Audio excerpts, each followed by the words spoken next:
छोटी सोच बड़ी मंजिल। एक छोटे से गांव में रहने वाला राजू नाम का लड़का बहुत ही साधारण परिवार से था। उसके पिता खेतों में मजदूरी करते थे और माँ गांव के स्कूल में रसोई का काम करती थी। राजू पढ़ाई में होशियार था, लेकिन उसके पास संसाधनों की कमी थी। न अच्छे कपड़े, न किताबें और न ही इंटरनेट या मोबाइल जैसी सुविधाएं।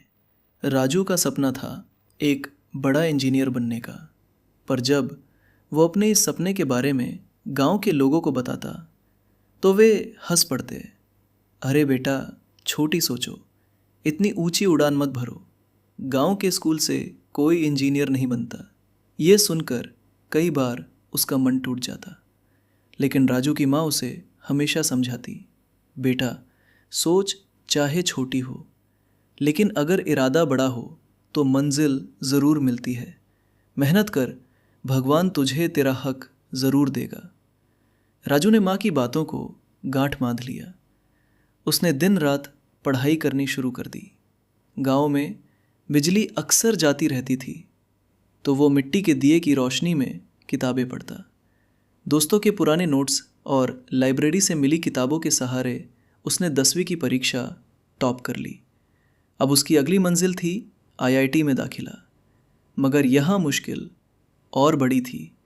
कोचिंग का खर्च, किताबें और एक अच्छा माहौल। राजू के पास कुछ भी नहीं था। कई बार वो निराश हो जाता, लेकिन माँ का कहा याद आता, बड़ा सपना देखने से डर मत, डर तो उस दिन लगेगा जब बिना कोशिश के हार मान लेगा। राजू ने अपने हौसले को टूटने नहीं दिया। यूट्यूब पर मुफ्त वीडियो, गांव के पोस्ट ऑफिस की इंटरनेट सेवा और अपनी मेहनत के बल पर उसने खुद को तैयार किया। उसने हर दिन एक टाइम टेबल बनाया और उसे ईमानदारी से फॉलो किया। जब एग्ज़ाम का दिन आया, राजू आत्मविश्वास से भरा हुआ था। एग्ज़ाम देकर जब वो लौटा तो उसकी आंखों में आशा थी, मगर मन में डर भी। रिज़ल्ट के दिन गांव भर में चर्चा थी, राजू का क्या हुआ? और फिर चमत्कार हो गया। राजू का नाम आईआईटी की मेरिट लिस्ट में था। पूरे गांव ने पहली बार ऐसा जश्न मनाया। जिन लोगों ने कभी उसका मजाक उड़ाया था, वही आज उसे गर्व से देख रहे थे।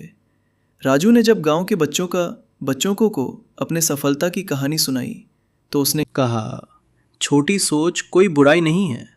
हम सब छोटे गांवों, छोटे घरों से आते हैं, लेकिन सपने बड़े देखने से मत डरिए। मंजिल तभी मिलती है जब रास्ते कठिन हों और हम उन्हें पार करने का हौसला रखें। राजू ने आईआईटी से पढ़ाई पूरी की और बाद में एक बड़ी टेक कंपनी में नौकरी पाई, लेकिन उसने गांव को नहीं भुलाया। आज वो अपने गांव में एक कोचिंग सेंटर चलाता है, जहां गरीब बच्चों को मुफ्त शिक्षा दी जाती है।